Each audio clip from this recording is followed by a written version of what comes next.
আমি লাস্ট ভিডিওত real নাম্বাৰছৰ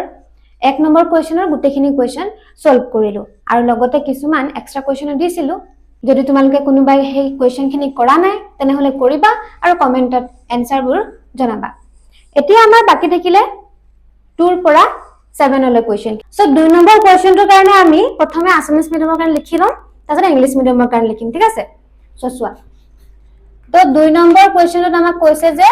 6q plus 1 6q plus 3 6q plus 5 এটো কোনো এটা যোগাত্মক অখণ্ড সংখ্যাৰ আৰ্হিৰ হ'ব না নহব প্ৰমাণ কৰি দেখাবলৈ কৈছে ঠিক আছে সো আমি ইয়াত লিখি যাম প্ৰথমতে কি লিখিম ধৰা হল ঠিক আছে ধৰা হল এ এটা যিকোনো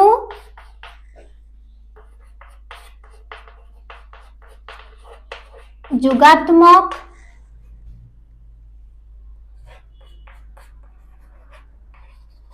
অখণ্ড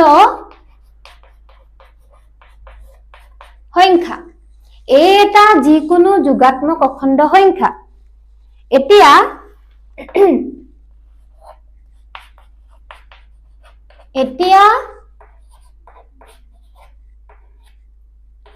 ইউক্লিডৰ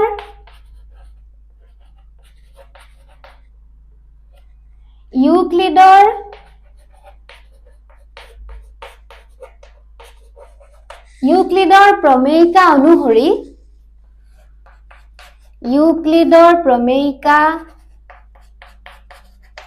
অনুসৰি আমি কি জানো ফৰ্মুলাটো আমি কি জানিছিলো a = bq plus কি হ'ব r আৰু যত কি হয় 0 smaller than equal to r smaller than b হয় হয়নে সো এতিয়া 6q যেহেতু কৈ আছো সেইকাৰণে b আমি কি ধৰিম b টো আমি ধৰিব লাগিব 6 সো আমি কি লিখিম ইয়াত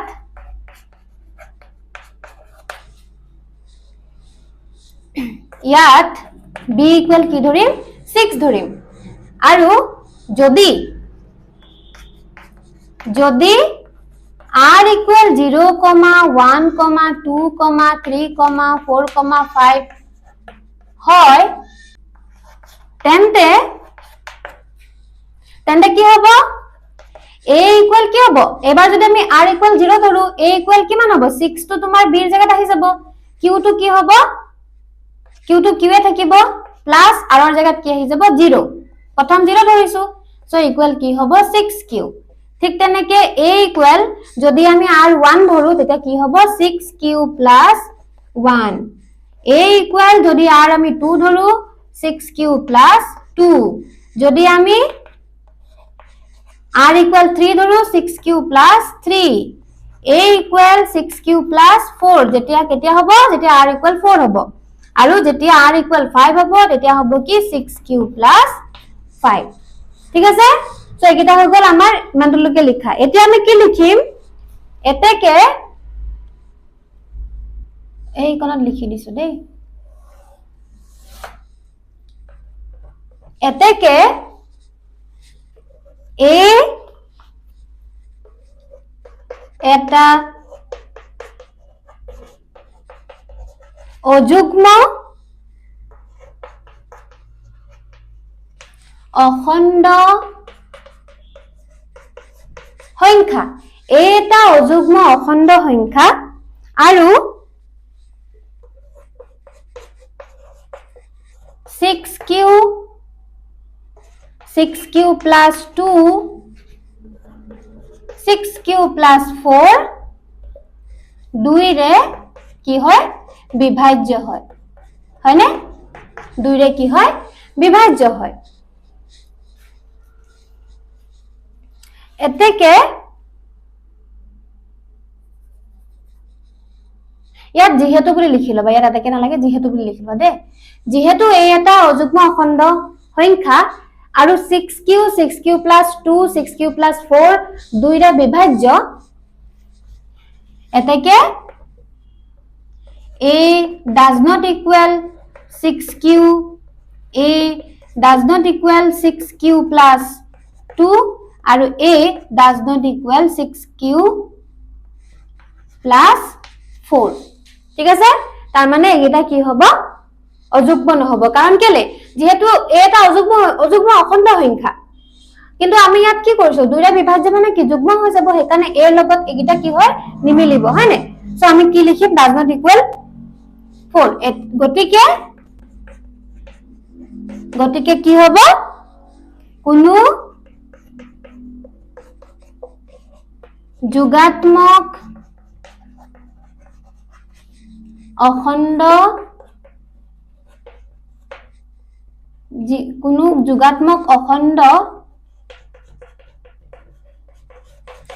কোনো যোগাত্মক অখণ্ড সংখ্যাৰে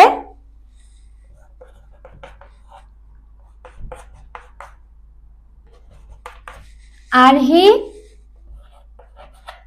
6q plus 1 6q plus 3 6q plus 5 হয় যত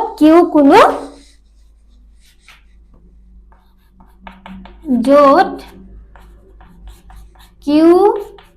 কোনো অখণ্ড সংখ্যা ঠিক আছে সো এটো হৈ গল তোমালোকৰ আসামিজ মিডিয়ামৰ কাৰণে এন্দলে এই 2 নম্বৰ কোৱেশ্চনটো লিখি লব পাৰিবা ঠিক আছে সো ইংলিশ মিডিয়ামৰ তুলে যাও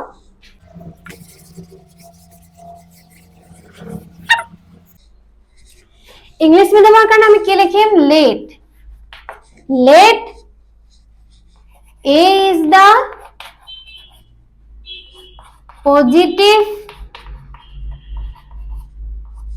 positive integer ঠিক আছে let a is the positive integer by using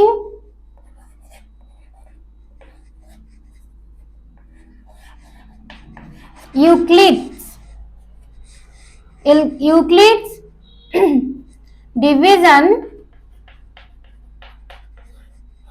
division algorithm division era লিখি দিছো algorithm by using division algorithm কি আছিল a equal bq plus কি আছিল r where কি হ'ব 0 smaller than equal to কি হ'ব r smaller than b হ'ব হয় না হেতু আমাৰ ফৰ্মুলা আছিল here a equal কিমান 6 হয় না আৰু if r equal 0 1 2 3 4 5 হয় then কি হ'ব then a equal কি হ'ব 6q plus 0 equal কিমান হ'ব 6q আৰু এটো কি হ'ব which is divisible by 2 so it is an even number it is an even number ঠিক তেনেকে a equal 6q plus 1 এটো কি হ'ব a equal 6q plus 1 এটো তো এনেকে থাকিব আৰু যেহেতু 1 আছে এখানে কি হ'ব which is not divisible by 2 ঠিক আছে not divisible by 2 ঠিক তেনেকে পিছৰটো কি হ'ব a equal কি হ'ব 6q plus 2 এবাৰ কি হ'ব আকৌ হে একেটাই এটো নিচিনা লিখিব লাগিব which is divisible by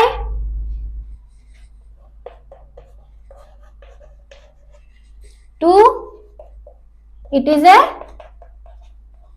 is an even number লিখি লবা it is an even number তাৰপিছতে a equal 6q plus কি হ'ব 3 এটো কি হ'ব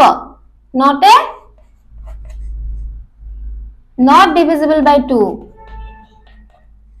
divisible by 2 a equal 6q plus 4 এটো কি হ'ব এটো আকৌ একে divisible by 4 divisible by 2 divisible by 2 so it is an even আৰু a equal কি হ'ব 6q plus 5 it is not divisible by 2 ঠিক আছে it is not divisible by 2 so এতিয়া কি লিখিম আমি এতিয়া কি লিখিম so 6q plus 1 6q plus 2 6q plus 3 6q plus 4 6q plus 5 are either even or odd but কি হ'ব but 6q plus 2 6q plus 4 are কি হৈ যাব even ঠিক আছে সো ইংলিশ মিডিয়ামৰ কাৰণে এনেদৰে লিখিলে তোমালোকে নাম্বাৰ পাই যাবা ওকে